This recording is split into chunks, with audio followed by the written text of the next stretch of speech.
Psaume 31. Heureux l'homme dont la faute est enlevée et le péché remis.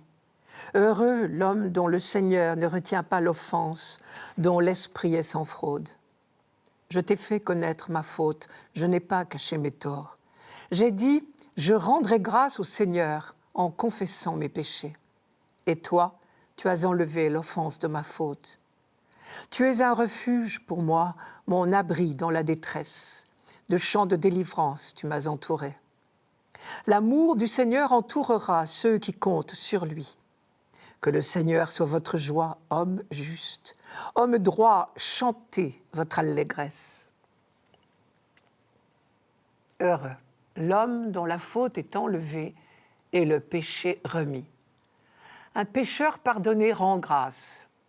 Rien d'étonnant, c'est l'expérience millénaire des croyants, à commencer par David, dont le nom est rappelé en tête de ce psaume, comme souvent, pour nous inviter à nous couler dans l'attitude spirituelle de celui qui fut le type même du pécheur, pardonné, repentant et reconnaissant. C'était le sujet de la première lecture de ce dimanche.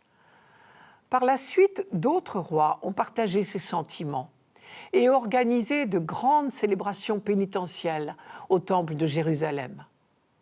Le deuxième livre des Chroniques en raconte deux, sous les règnes d'Ézéchias au 8e siècle et de Manassé au 7e. Dans un grand déploiement de fastes, de musique, de chants, au son des trompes, le peuple tout entier, rois et prêtres en tête, offre des sacrifices. Aveux des fautes, désir du pardon, action de grâce, tout est mêlé. D'où une ambiance de fête qui se dégage de ce genre de cérémonie. Celle qui fut célébrée à la demande du roi Ézéchias est particulièrement bien décrite. Je cite.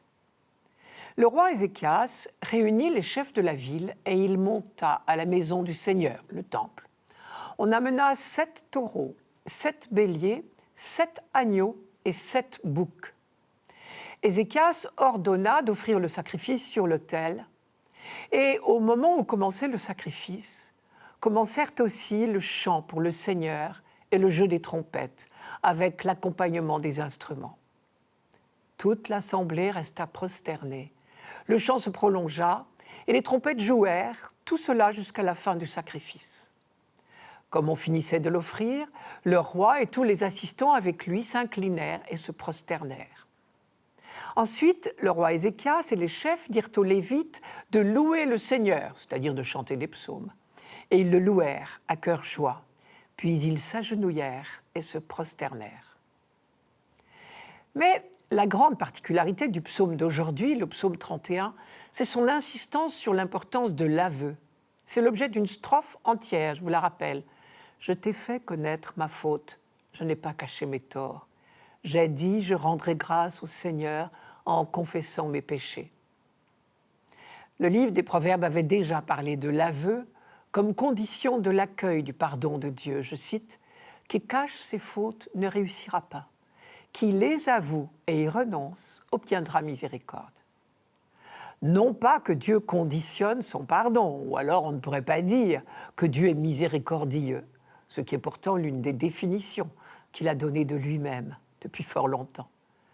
Mais l'aveu reste nécessaire pour nous, car il est l'indispensable opération vérité, si j'ose dire.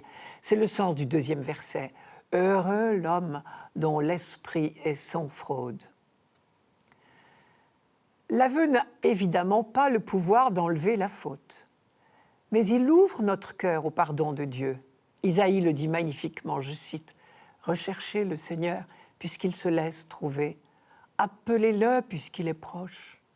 Que le méchant abandonne son chemin et l'homme malfaisant ses pensées, qu'il retourne vers le Seigneur qui lui manifestera sa tendresse, vers notre Dieu qui pardonne abondamment. Car vos pensées ne sont pas mes pensées, oracle du Seigneur. » C'est Isaïe chapitre 55. Comment ne pas être rempli de reconnaissance, au double sens du terme. Confesser ses fautes, les reconnaître, c'est du même mouvement confesser, reconnaître, déborder de reconnaissance pour l'amour miséricordieux, pardonnant de Dieu. Le psaume décrit très bien cette expérience comme celle d'une véritable libération intérieure. Le verset 3, que la liturgie de ce dimanche n'a pas retenu, disait « La souffrance morale, et peut-être physique, de celui qui se refusait à l'aveu. » Je cite « Je me taisais, je refusais d'avouer, et mes forces s'épuisaient à gémir tout le jour. Ta main, le jour et la nuit, pesaient sur moi.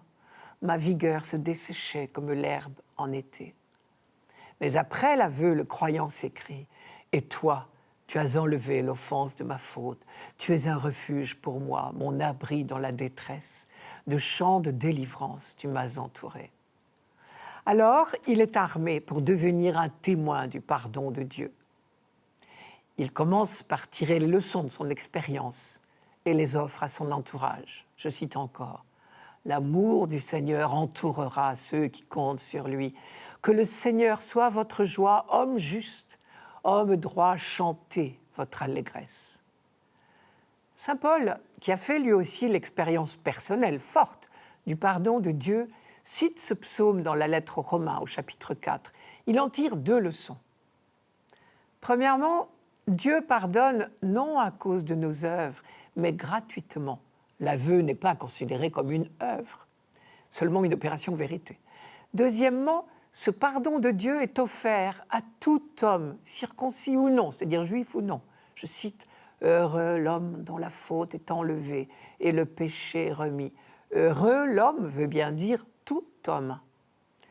Et la lettre à Timothée dit bien comment cette allégresse du pécheur pardonné devient un témoignage de salut pour tous et donc une invitation à y entrer. Je cite Paul « S'il m'a été fait miséricorde, c'est afin qu'en moi, le premier, Christ Jésus démontra toute sa générosité comme exemple pour ceux qui allaient croire en lui en vue d'une vie éternelle. »